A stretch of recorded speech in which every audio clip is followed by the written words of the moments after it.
ಎಲ್ಲ ಕಡೆ ಚಿನ್ನದ ಬೆಲೆಯದ್ದೇ ಚರ್ಚೆ ನಡೀತಾ ಇದೆ. ರಾಕೆಟ್ ವೇಗದಲ್ಲಿ ಚಿನ್ನದ ಬೆಲೆ ಹೋಗ್ತಾ ಇತ್ತು. ಇದ್ದಕ್ಕಿದ್ದಂತೆ ಸ್ವಲ್ಪ ಕುಸಿದಿದೆ ಚಿನ್ನದ ಬೆಲೆ. ಒಂದು 3-4 ಸಾವಿರ ರೂಪಾಯಿ ಅದರಲ್ಲಿ ಕಡಿಮೆ ಆಗಿದೆ ಅಂತ ಮಾಹಿತಿ ಇದೆಯಲ್ಲ. ಇದರ ನಡುವೆ ಒಂದು ವಿಷಯ ಓಡಾಡ್ತಾ ಇದೆ. ರಿಸರ್ವ್ ಬ್ಯಾಂಕಲ್ಲಿ ಹಾಗಾದರೆ ಎಷ್ಟು ಚಿನ್ನ ಇದೆಯಪ್ಪ, ಚಿನ್ನದ ದಾಸ್ತಾನು ಎಷ್ಟಾಗಿದೆ ರಿಸರ್ವ್ ಬ್ಯಾಂಕಲ್ಲಿ? ಬರೋಬ್ಬರಿ 880.18 ಮೆಟ್ರಿಕ್ ಟನ್ಗಿಂತ ಅಧಿಕ ಚಿನ್ನ ಇಲ್ಲಿರೋದು.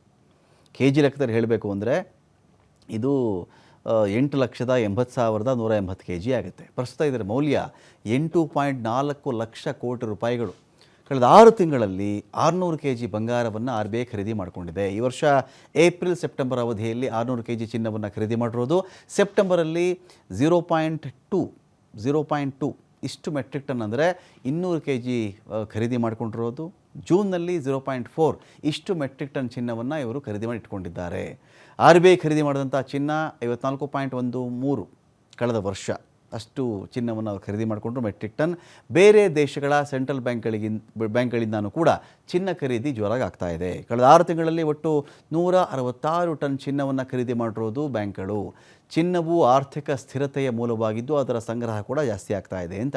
ಆಪದ್ಬಾಂಧವ ಚಿನ್ನ ಒಂದು ಕುಟುಂಬ ಮಾತ್ರವಲ್ಲ, ದೇಶವನ್ನೇ ಕಾಪಾಡುವಂಥ ಶಕ್ತಿ ಚಿನ್ನಕ್ಕಿದೆ. ಹಾಗಾಗಿ ಇದರ ಸಂಗ್ರಹದ ಭರಾಟೆ ಜೋರಾಗ್ತಾ ಇದೆ.